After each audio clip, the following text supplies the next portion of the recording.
Assalamualaikum warahmatullahi wabarakatuh. Semoga kita semua selalu dalam lindungan Allah Subhanahu wa Ta'ala dan dalam keadaan sehat walafiat tentunya. Selamat berjumpa dengan saya, Sukwati Dewi Asrika SEME, MM, dari program studi Manajemen Fakultas Ekonomi Universitas Islam 45 Bekasi atau Unisma. Kali ini saya sebagai pengampu mata kuliah Manajemen Operasi Lanjut. Nah, pertemuan kali ini saya akan menayangkan presentasi dengan pembahasan tentang pembahasan kali ini pada pertemuan keempat, yaitu tentang pembahasan materi tentang perencanaan letak fasilitas produksi, perencanaan bangunan pabrik, perencanaan gudang pabrik, perencanaan mesin dan kapasitas, pemindahan material dan keseimbangan kapasitas, layout pabrik, dan penyusunan layout pabrik. Baik, kita mulai materi. Semoga kalian siap mendengarkan dan memperhatikan. Oke. Perencanaan tata letak fasilitas menurut Wikya Subroto tahun 2009, yaitu tata letak pabrik atau tata letak fasilitas dapat didefinisikan sebagai tata cara pengaturan fasilitas pabrik guna menunjang kelancaran proses produksi. Definisi perancangan tata letak, yaitu tata letak merupakan satu keputusan yang penting yang menentukan efisiensi sebuah operasi dalam jangka waktu perencanaan dalam jangka waktu panjang. Perencana tata letak fasilitas pabrik merupakan pengaturan mesin, penyimpanan atau kerja, biasanya dalam batas struktur fisik seperti toko, kantor, gudang, atau fasilitas manufaktur.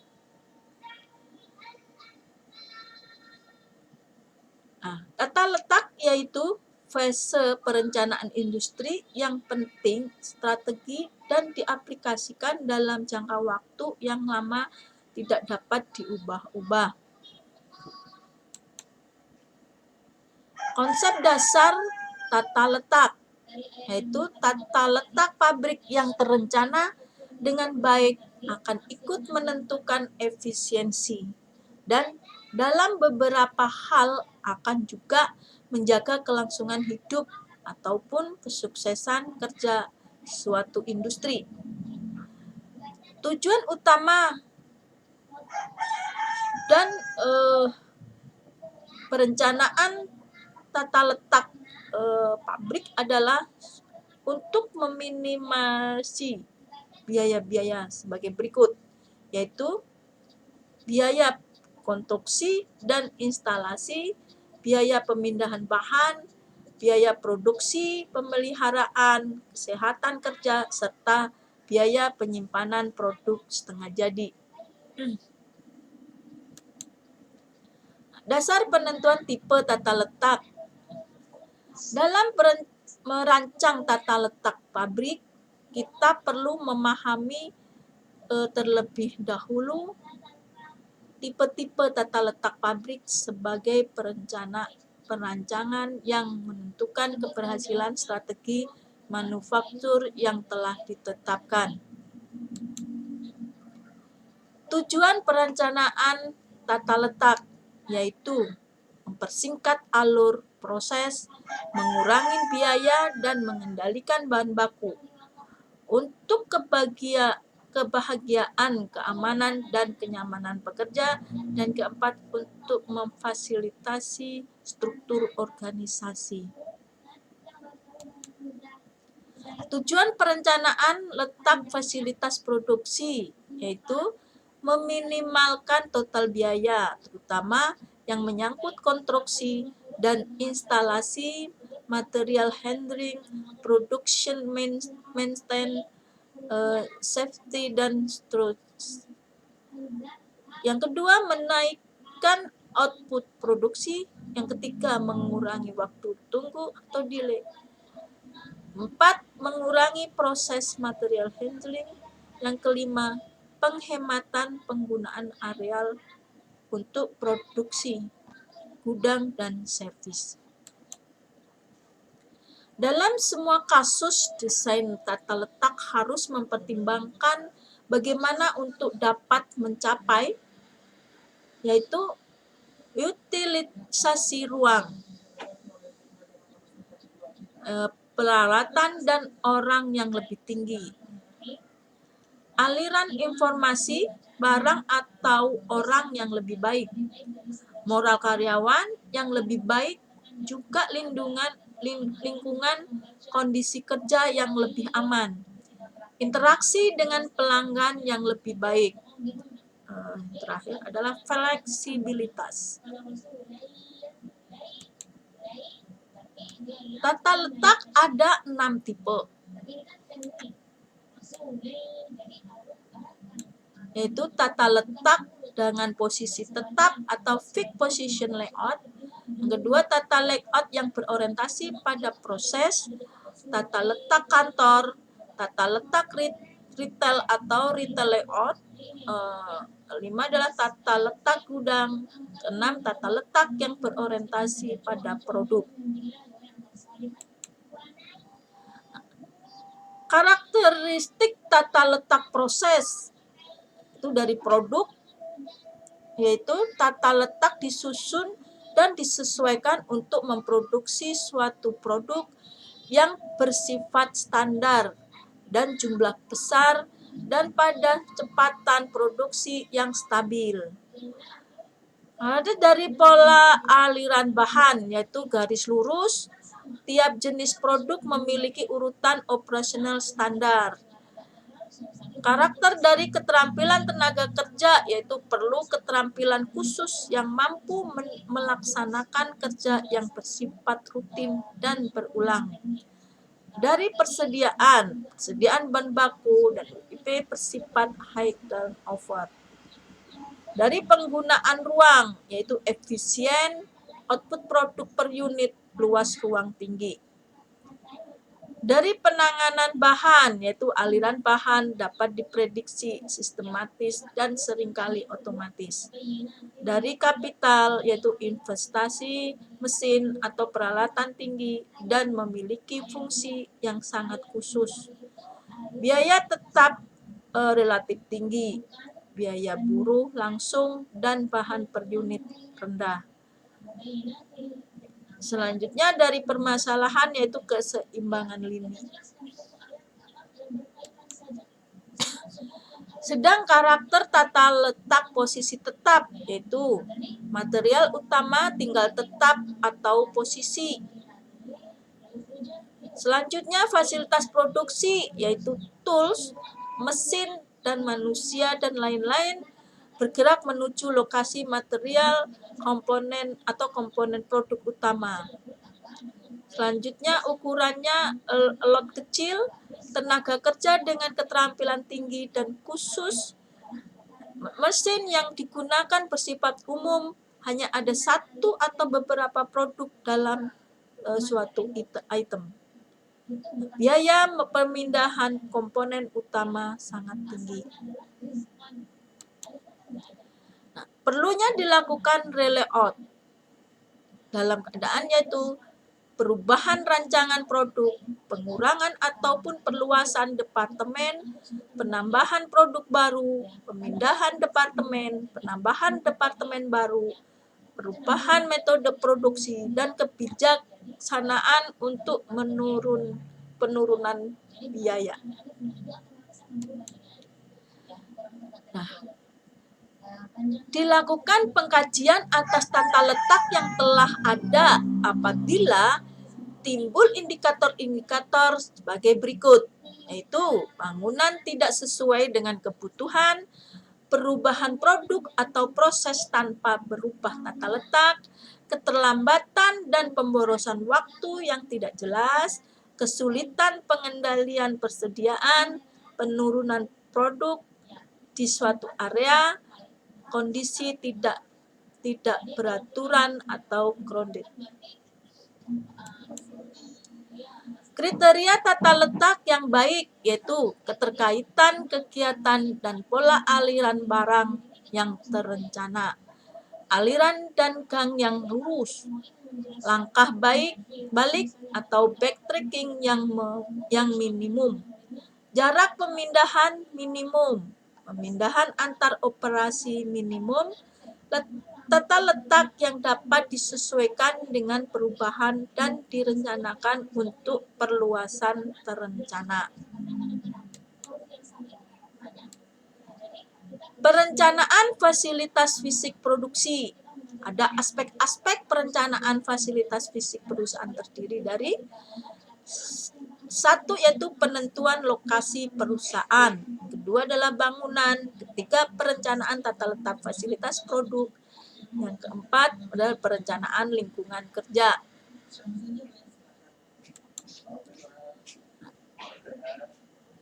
Jenis-jenis tipe tata letak. Yang pertama adalah produk layout, yaitu fasilitas produk, yaitu mesin-mesin produksi dan perangkat penunjang disusun secara berantai mengikuti urutan proses operasi pembuatan produk. Layout ini pada umumnya digunakan pada proses assembling atau assembly line production. Ini adalah produk layout, yaitu garis lurus, yaitu linear garis lurus dari gudang bahan baku menuju mesin-mesin berurutan bergaris sampai ke proses perakitan langsung ke gudang produk. Kekurangan, keuntungan dan kerugian dari produk layout. Keuntungannya adalah layout sesuai dengan urutan proses sehingga umumnya proses berbentuk garis. Pekerjaan dari satu proses secara langsung dikerjakan pada proses berikutnya, sehingga keterampilan operator tidak perlu tinggi. Aktivitas selama proses produksi sedikit. Sedang kerugiannya, kerusakan pada satu mesin akan mengakibatkan terhentinya proses produksi. Layout ditentukan oleh produk yang diproses. Perubahan desain produk membutuhkan relayout. Kecepatan produksi ditentukan oleh mesin yang beroperasi paling lambat dan membutuhkan investasi yang tinggi. Yang kedua adalah tipe proses layout, yaitu layout tipe proses mengelompokkan fasilitas produksi berdasarkan kesamaan fungsi. Produk-produk di lantai pabrik dikerjakan secara berpindah-pindah dari kelompok fasilitas yang satu ke kelompok fasilitas lain, mengikuti urutan proses operasi pengerjaan produk tersebut. Layout ini cukup baik jika digunakan dalam pet production job shop proses.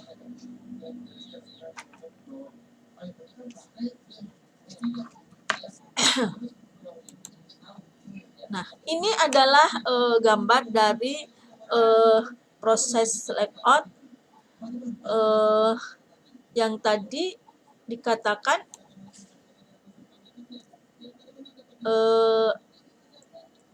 prosesnya berlika-liku, jadi mengikuti tanda panah. Jadi dia agak panjang perjalanan proses dari bahan baku ke gudang, jadi agak panjang. Nah, keuntungan dan kerugian proses layout, yaitu keuntungannya menggunakan mesin lebih efektif, fleksibilitas tenaga kerja, dan fasilitas produksi besar, dan sanggup berbagai macam jenis dan model produk. Investasi mesin relatif kecil, keragaman tugas membuat tenaga kerja lain lebih tertantang dan bermotivasi.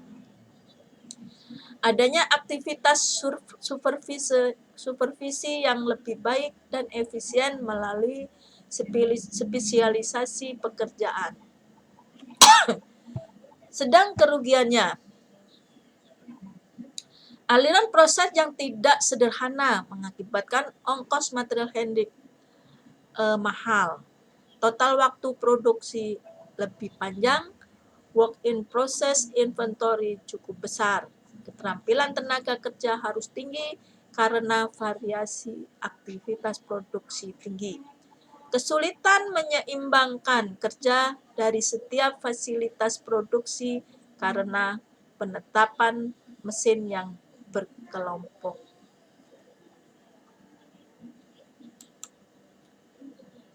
Yang selanjutnya, yang ketiga adalah fixed position layout. Berbeda dengan kedua tipe layout di atas, pada layout tipe ini fasilitas produksi yang berpindah-pindah ke tempat di mana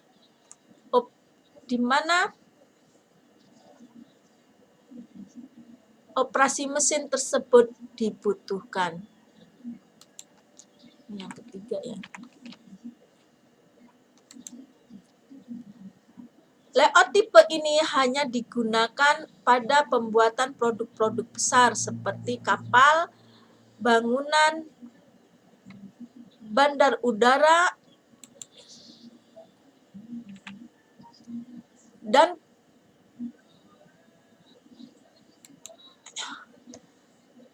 produk-produk berukuran besar lainnya. Para operator mesin beserta seluruh mesin-mesin produksi dan perangkat pendukung dibawa ke lokasi pembuatan produk. Nah, layout ini memberikan fleksibilitas yang sangat tinggi dan aliran bahan yang sangat rendah karena fasilitas produksi ditempatkan di mana operasi dilakukan. Tetapi biaya pemindahan fasilitas akan tinggi karena harus selalu berpindah-pindah ke tempat di mana fasilitas tersebut dibutuhkan.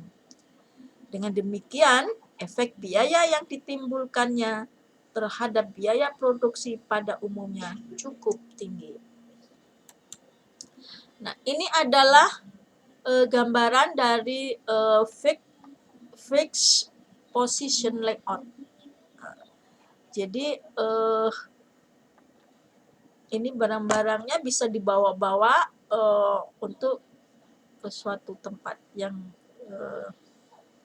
akan dibutuhkan. Nah, ini adalah keuntungan dan kerugian dari fixed layout. Keuntungannya adalah perpindahan material bisa dikurangi, kontinuitas operasi dan tanggung jawab kerja bisa tercapai. Fleksibilitas kerja sangat tinggi. Sedang kekurangannya, peningkatan frekuensi pemindahan bahan dan operator pada saat operasi kerja berlangsung. Diperlukan operator dengan skill tinggi, duplikasi peralatan kerja, terakhir perlu pengawasan dan koordinasi kerja yang ketat.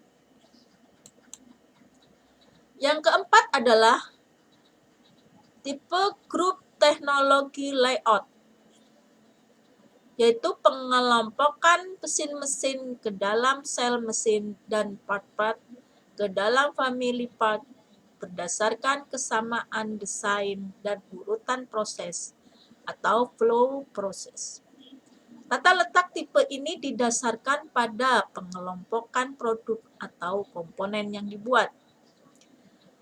Produk-produk yang tidak identik dikelompokkan berdasarkan langkah-langkah pemrosesan, bentuk, mesin, atau peralatan yang dipakai, bukan berdasarkan pada kesamaan jenis produk akhir, seperti halnya pada tipe produk layout.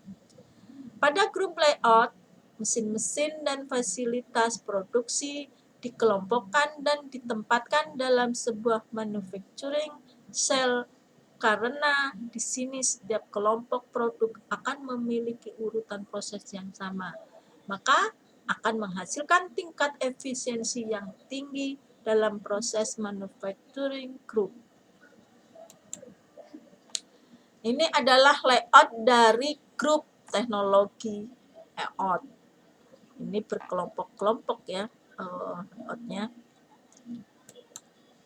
Nah, grup teknologi layout, keuntungan dan kerugiannya. Keuntungannya adalah dapat mengurangi pemborosan waktu, perpindahan antar kegiatan yang berbeda, penyusunan mesin berdasarkan famili produk sehingga mengurangi waktu setup mesin, mengurangi area lantai produksi, mengurangi ongkos material handling. Apabila ada urutan proses terhenti, maka dapat dicari alternatif lain. Mudah mengidentifikasi bottleneck dan cepat merespon perubahan jadwal. Kerugiannya yaitu utilitas mesin yang rendah, memungkinkan terjadinya duplikasi mesin, biaya yang tinggi untuk realokasi mesin, membutuhkan disiplin tinggi agar part yang diproses tidak berada pada sel yang salah. Nah, pengertian kapasitas mempunyai 3 perspektif. Adalah satu, yaitu kapasitas desain, menunjukkan output maksimal pada kondisi ideal di mana tidak terdapat konflik penjadwalan, tidak ada produk yang cacat dan perawatan yang rutin. Yang kedua adalah kapasitas efektif, yaitu menunjukkan output maksimal pada tingkat operasi tertentu. Pada umumnya, kapasitas efektif lebih rendah daripada kapasitas desain. Yang ketiga, kapasitas aktual, yaitu menunjukkan output nyata yang dapat dihasilkan oleh fasilitas produksi. Kapasitas aktual sedapat mungkin harus diusahakan sama dengan kapasitas efektif.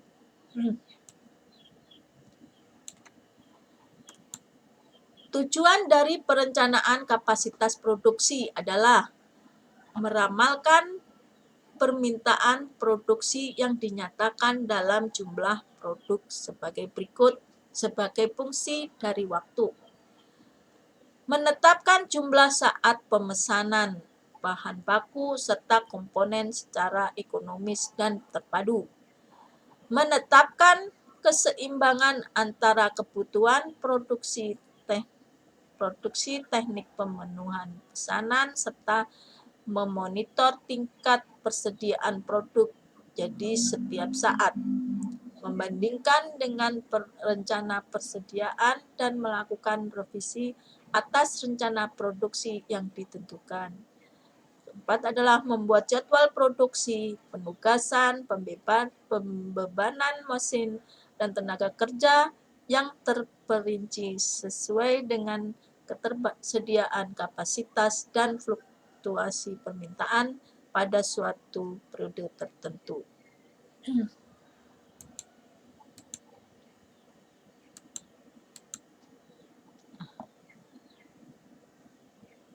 perencanaan kapasitas terbagi jadi dua, yaitu perencanaan kapasitas jangka pendek dan perencanaan kapasitas jangka panjang. Perencanaan kapasitas jangka pendek adalah digunakan untuk menangani secara ekonomis hal-hal yang bersifatnya mendadak di masa yang akan datang.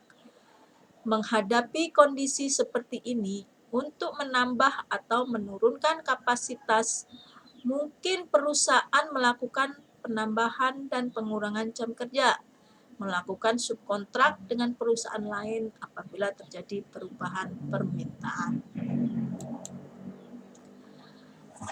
Terdapat 5 cara untuk meningkatkan kapasitas jangka pendek, yaitu 1. Meningkatkan jumlah sumber daya seperti penggunaan kerja lembur, penambahan regu kerja, memberikan kesempatan kerja secara part-time, subkontrak, dan kontrak kerja. Yang kedua, memperbaiki penggunaan sumber daya melalui mengatur regu kerja dan mengatakan schedule kerja. Yang ketiga, memodifikasi produk, yaitu menentukan standar produk, melakukan perubahan jasa operasi, melakukan pengawasan kualitas. Yang keempat, memperbaiki permintaan, yaitu melakukan perubahan harga dan melakukan perubahan promosi. Yang kelima, terakhir, tidak memenuhi permintaan, yaitu tidak mensuplai semua permintaan.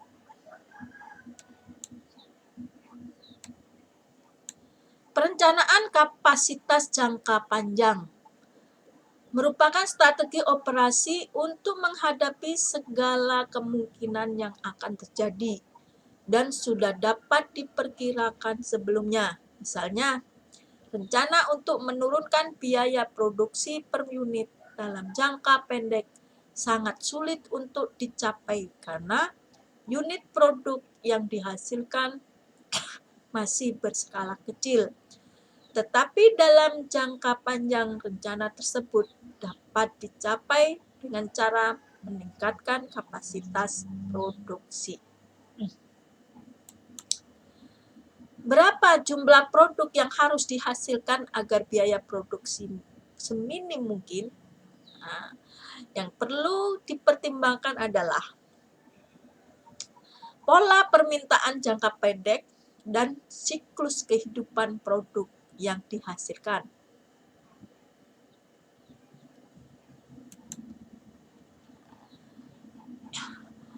Strategi yang dapat dilakukan perusahaan dalam rangka merencanakan kapasitas jangka panjang adalah strategi melihat dan menunggu, yaitu wait and see strategi. Adalah kapasitas produksi akan dinaikkan apabila yakin permintaan konsumen sudah naik. Nah, yang kedua adalah strategi ekspansionis, yaitu kapasitas selalu di atas permintaan sehingga tidak terjadi kekurangan produk. Nah, faktor-faktor yang harus diperhatikan adalah kapasitas bahan baku, yaitu jumlah bahan baku yang mampu disediakan dalam waktu tertentu. Yang kedua adalah kapasitas jam kerja mesin. Jadi jam kerja normal mesin yang mampu disediakan untuk melaksanakan kegiatan produksi. Yang ketiga adalah kapasitas jam tenaga kerja, yaitu jumlah jam tenaga kerja normal yang mampu disediakan yang dipengaruhi oleh jumlah tenaga kerja dan jam kerja yang berlaku. Yang keempat yaitu modal kerja, kemampuan menyediakan dana untuk melaksanakan proses produksi. Nah, metode yang digunakan dalam perencanaan kapasitas produksi yaitu metode break-even point atau BEP, yang kedua metode linear programming atau LP, yang terdiri atas metode grafik yaitu model dengan 2 variabel keputusan, yang kedua metode simplex yaitu jika produk yang dihasilkan lebih dari 2 variabel. Oke, ada kata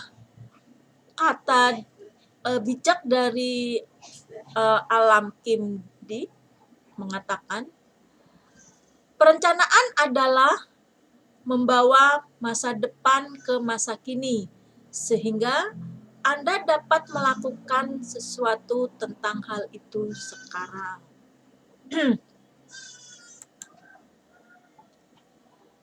Baik, sekian presentasi saya. Terima kasih atas perhatian dalam mengikuti presentasi kali ini. Semoga dengan presentasi ini dapat menambah wawasan Anda. Dan apabila ada tutur kata saya yang salah atau kurang berkenan, mohon dimaafkan. Sampai jumpa lain materi. Assalamualaikum warahmatullahi wabarakatuh.